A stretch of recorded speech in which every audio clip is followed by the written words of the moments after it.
what kind of message would be conveyed to the world if Mr. Modi is granted a visa by the United States? I am really touched and moved by what I have heard, and tears welled up in my eyes when I heard Nisreen Hussain speaking. Well, Congressman Joe Pitts, Frank Wolf, Trent Franks, and Keith Ellison, there are times when issues in far-flung parts of the world not only move our hearts, but also strengthen our resolve to always stand up for truth and justice. The horrific pogrom that took place in the Indian state of Gujarat in 2002 and the continuing violations of religious freedom thereafter is one such issue. The Coalition Against Genocide is a broad alliance dedicated to justice and accountability for the Gujarat pogrom of 2002. On behalf of the coalition, I would like to thank Congressman Joe Pitts, Frank Wolf, and others for the letter to the State Department and for their courage in asking that the State Department maintain the ban on the US visa for Mr. Modi. It inspires hope and courage among the victims and those in our coalition that tirelessly pursue the cause of justice. The violation of human rights and religious freedom under Mr. Modi's watch did not end after the pogrom of 2002.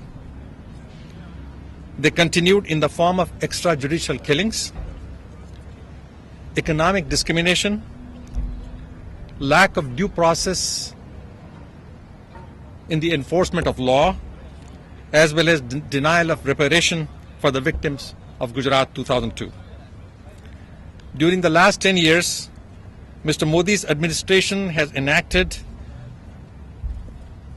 or engaged in systematic persecution of religious minorities. In 2003, Mr. Modi's administration enacted the so-called Gujarat Freedom of Religion Act, which actually curtails the freedom of religion rather than promote it. It prevents the individuals from converting or adopting a new religion by imposing difficult preconditions, such as obtaining a permission or approval of a city magistrate. The law is targeted and disproportionately aimed at religious minorities such as Christians and Muslims. The recent conviction of a sitting member of Gujarat Legislative Assembly, Maya Ben Kodnani, and indictment of his minister, Amit Shah, both belonging to the BJP, is actually a damning indictment of Modi administration itself and proof that the pogrom was planned and executed at the highest levels of authority. Barring a handful of convictions, hundreds of perpetrators who roamed the streets of Gujarat, pillaging, killing, raping, still roam free.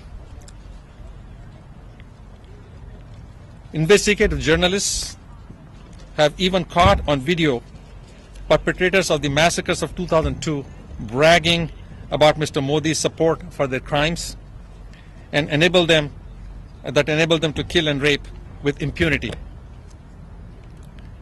Senior police officials and other whistleblowers have gone on record with evidence of Mr. Modi's direct involvement in allowing the horrific crimes to take place.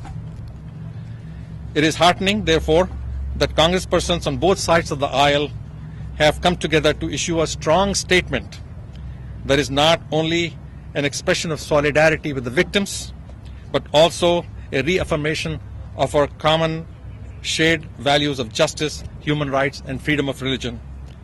Denying a visa to Mr. Modi will prevent a culture of impunity from taking hold among human rights abusers, no matter where they are. We hope the lessons of Gujarat are learned not only by India, but across the world. The world is in need of courageous women and men who are willing to speak to the power and who believe in justice and dignity are birthright of every human being. The joint letter from congresspersons to the State Department will inspire confidence and hope among those vigilant souls that dare to stand up for justice. Thank you.